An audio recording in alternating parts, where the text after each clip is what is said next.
Hey guys, Kyle Blythe, J.Racenstein. Here I have the ProTool harness. We're going to talk about inspecting this harness, properly inspecting it before and after each use or on your monthly or yearly inspections.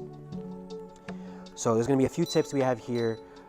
Always refer to the manual to make sure you're doing this properly. But first we're going to go ahead and take about a 6 to 8 inch portion of the webbing here and go ahead and bend it up in a U shape like this. We're going to go ahead and go along each strap, each portion of the harness. We're going to be looking for any signs of damage, cuts, frays, anything that doesn't look right basically. So we've got a brand new harness here. You want the harness to more or less look brand new every time you go out and use it. Now of course it's going to get worn, but we're not looking for regular wear and tear. We're looking for things out of the norm.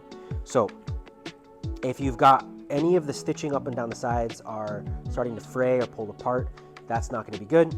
We want to make sure there's no cuts, no abrasions going across any of the webbing here. So we're going to go ahead and basically just inspect up and down every portion of this harness, thoroughly looking through and making sure that it bends properly. We don't have any stiffness. We don't have any mold buildup. We don't have any discoloration. We don't have any thin spots. These are all going to be problematic for the integrity of the harness.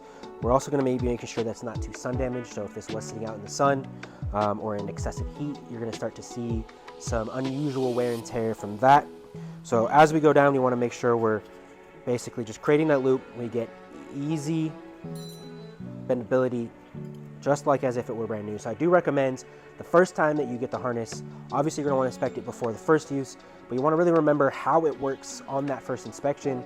It's because you pretty much want it to be able to replicate that every time you go and inspect it before you use it. So after we've done the entire harness, the next thing we're going to look for is our metal attachment points. The metal attachment points, we're going to look for any obvious cracks or chips or anything where it doesn't look right. So any material missing, any cracks, any structural integrity gone wrong with this, we want to make sure that we don't have that, because if we have anything missing, any cracks, we got to take it out of service. Another one is rust. If we see any rust on there, we can't be certain how much it's corroded, how much it's oxidized, how much rust we have. So we have to see, if we see rust, we have to take it out of service. Go ahead and check all 4 attachment points for the same thing. The next major one is anywhere where we've got sewn attachment points, whether it's for our D-rings, our attachment points, or it's just an interchange between the sternal strap and the shoulder straps.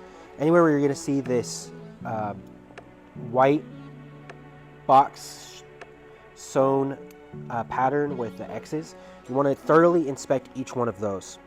So we want to look at stitching to see if any stitching's missing there, or cut, or popping out, or frayed. That's going to be an insecure attachment for the harness, for either your D-ring or your straps from the shoulder strap to your sternal strap. We have to take that out of service if we see any problems with any of these square attachment points. So you want to thoroughly look through each one of these on your harness and see if we have any issues on either side. These are hot spots for damage because these are where the shoulder straps are going to interchange with our leg straps, our sternal straps, our D-rings. So if it fails there, then you're going to have an entire part of your harness come apart. So we want to make sure that these are in perfect operating conditions. So we also want to make sure that any point of the harness is not too sun damaged or has any saturation of water or chemicals that can potentially break down the structural integrity of the fabric, the polyester. Once we've gone through every inch of this harness, we can go ahead and record that. I would recommend recording that in a logbook in your shop, as well as inside the logbook built into the harness here. You can open this guy up and go ahead and check off your consistent inspections. So on the page right here, we've got our checkbook. It's got years and months on there.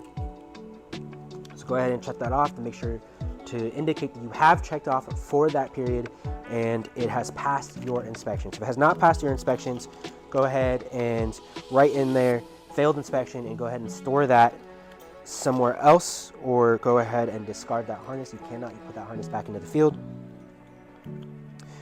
Another thing we're going to be looking for here is these load indicators. The load indicators, this is how you want them to look.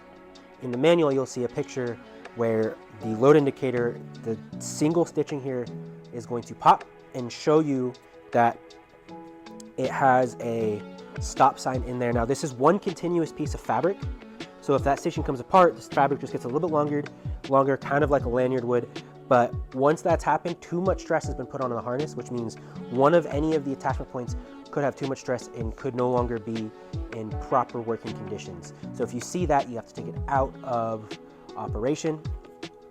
So if you have had to use your safety line and your rope grab has caught you, you're going to want to inspect that to make sure it hasn't popped, to make sure you haven't had too much stress on the harness. So to reiterate, we really want to make sure that we've inspected thoroughly and kept a record of that. So every time you inspect it, you want to go ahead and put that in a logbook.